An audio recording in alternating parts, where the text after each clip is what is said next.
why is that different? It's kind of, if you say counseling, think about it. In the Holy Spirit, Jesus says, it's imperative that I leave, for I will send the Comforter. But also that term is counselor. He is a legal representative of the law. When you counsel, you have entered into the realm of something. It's like if you go and do a job, okay, and you have to have a permit or you have to be licensed to do this. If you are licensed to do this and you have the insurance, Lance, what happens? You're covered, right? But if you're not licensed to do this and you don't have the permit, something happens, then there's a loophole. That's where they have you. So churches were getting sued left and right because they were offering counseling. So Lance comes to me, he says, Monty, I want you to do counseling. What's your advice? I give Lance my advice. Lance acts upon it. Do you remember there was a time back when passenger airbags came out?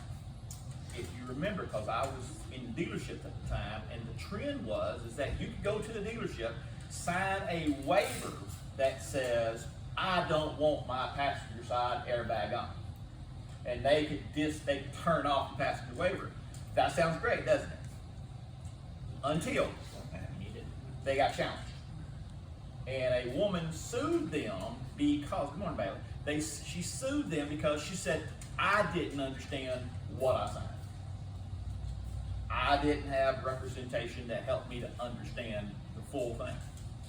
There is a case where a woman sued Arkansas Farm Bureau because she got pregnant after an accident.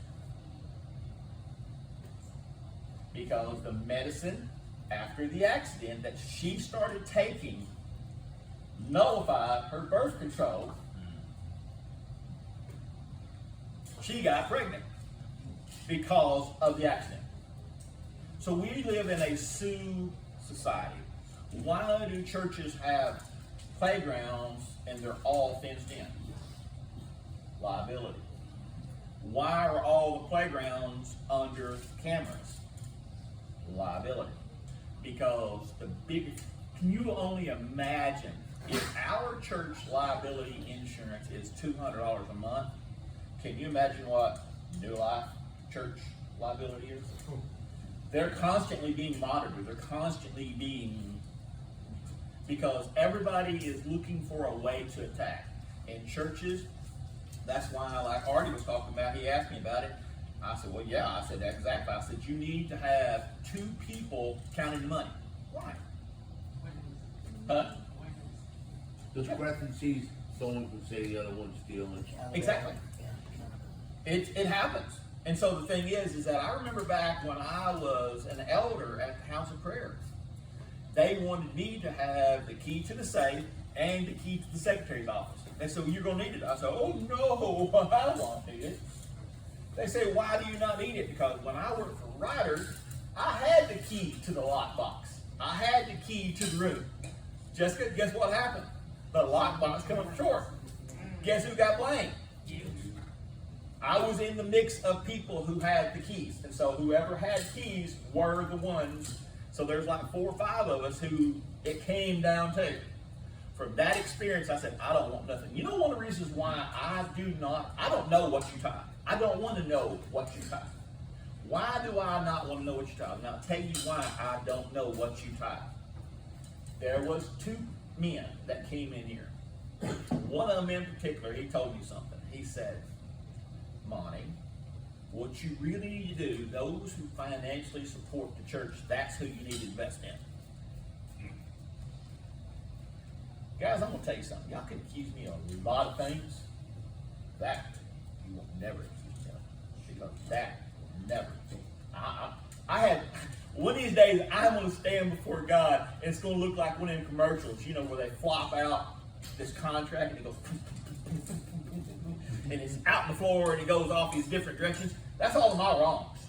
That is all the wrongs that I've done. But I'll guarantee you one thing. That won't be on that list. There's a lot of things. And so I don't want to be involved in it because I don't want to know. I don't want it to affect my thinking of you. Your tithing is your thing. I can tell you what's biblical. I can tell you what I have experienced in my life. But it's between you and God. other side of it is that, so if we got $200 a month, basically that's tied up right there. And anytime you guys want to, we can call a business meeting and we can get everything down. We can open the books and see exactly how everything flowed out. If that's what you want to do, I don't give a crap. But the other side of it is, consider it like this.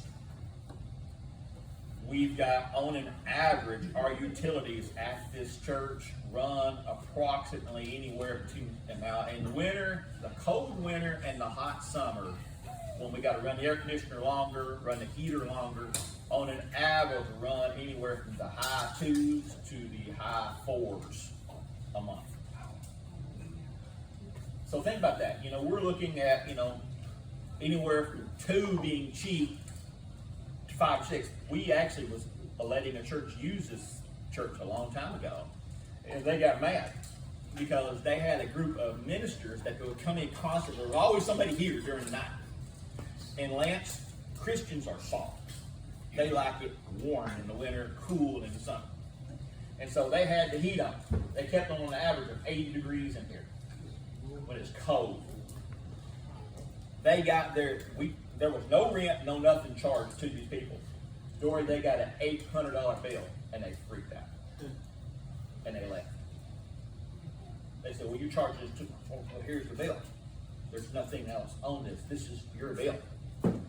They didn't understand. You got to understand, only installation in this building right here is basically there is zona light, which is a pour-in installation in the walls. There is no installation in the ceiling. There are things that we need to do one day to do this. I will say this. There are those, because I prayed about things constantly about the church. And the church is very relevant. Because whenever you lose the light in an area, darkness comes. You have to keep the churches open because there is the move. In the end, they're going to do everything they can to destroy the churches. Ours is kind of we still are under the, I can't remember what's, it's not the 501c3, I think that might be it. But it's basically where we're tax exempt. But there are moves right now and in certain places that they've already removed the tax exempt status from churches. And again, I understand why they did it. Because you got churches that take in gazillions of dollars. Well, they should pay taxes. You got that much money. Because see, I would be afraid of taking that much money in because now I got to be accountable for that much money.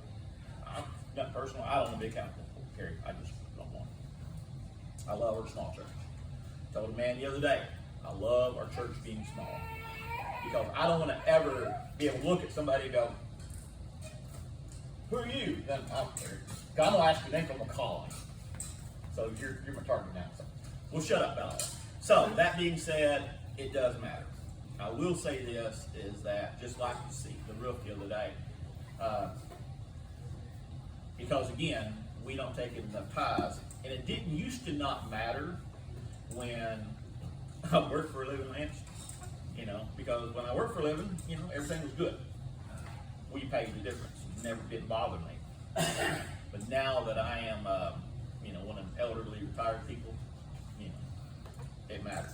And I remember looking up at this side over here, particularly this side, and I'm thinking to myself, oh man, it's got to be replaced. It's got to be replaced.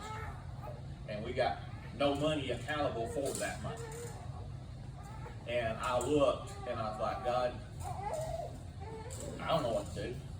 All I can do is pray about it. And somebody chose to bless us. And I think that this person that chose to bless us has given us enough money to at least pay for part of this. And you have no idea how much that means to me that somebody else cares about the vision that we have. And that means so much when somebody does something like that, and you can't express it because that's God answering your needs. The whole point of everything that we're doing, the whole point of everything that we're going towards is honestly, you guys are going on an experiment. Well, not an experiment. You guys are going on an experience or a path with me.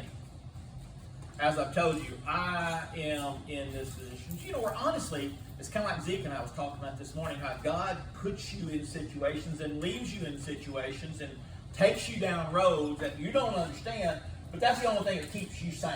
That's the only thing that keeps you level.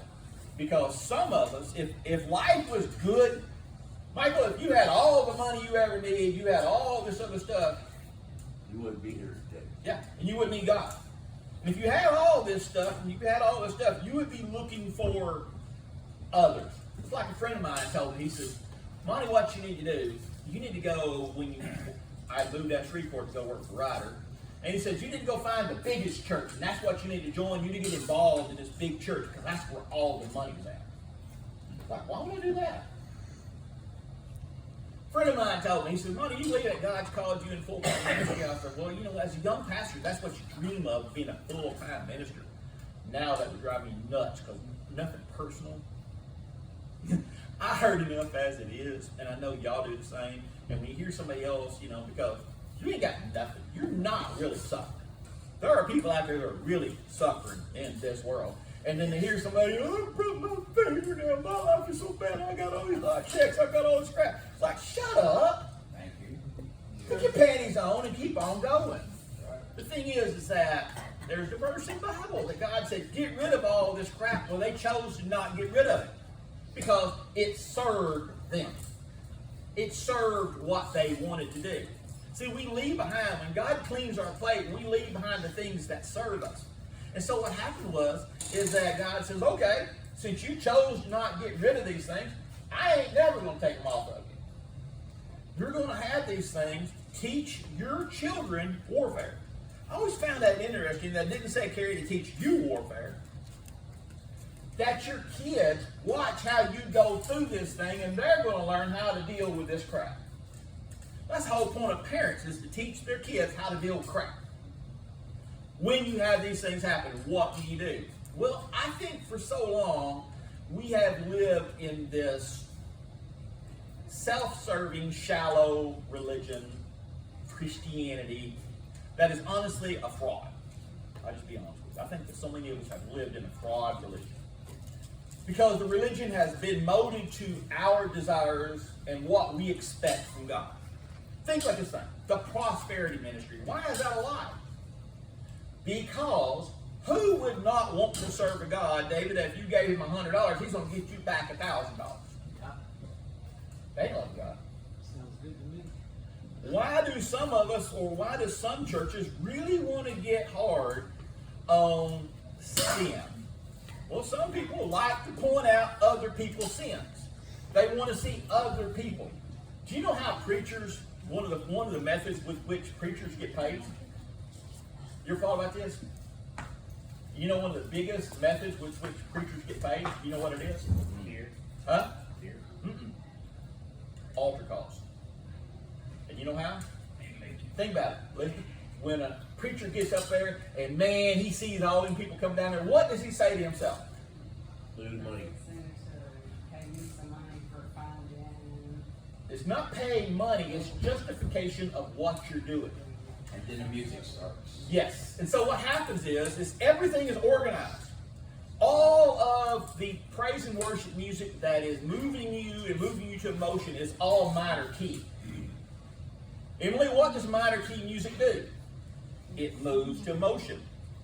During praise and worship, it becomes major key. Major key is uplifting. Major key, when you hear a song written in the major keys, it is all uplifting. It is all uplifting because that's what you want.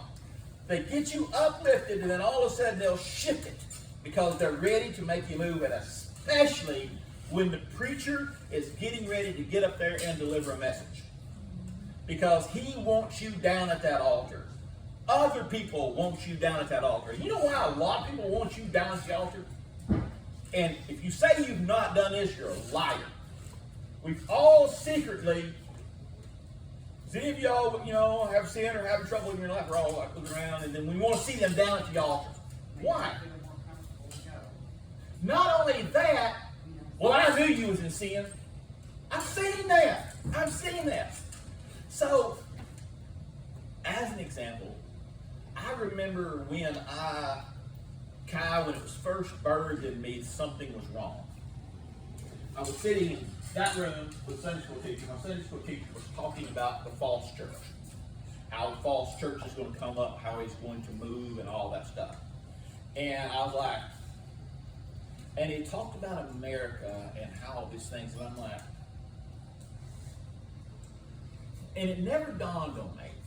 In Revelations, it talks about that in the end times, a false church will arise, and how will him and his workers deceive the Christians? How will the Christians be deceived? By lying, signs, and wonders. That's what the Bible says. There'll be healings, there'll be miracles, there'll be all this stuff happen. It never dawned on me. It never dawned on me until I was sitting here the other day, and I was like, okay, God, when? Because see, in my mind, I've had this feeling that we did a study a while back, and it talked about the Azusa Street and how God moved. There was a movement, there was blessing, and out of this outpouring came the whole alcohol movement with prohibition and all that stuff.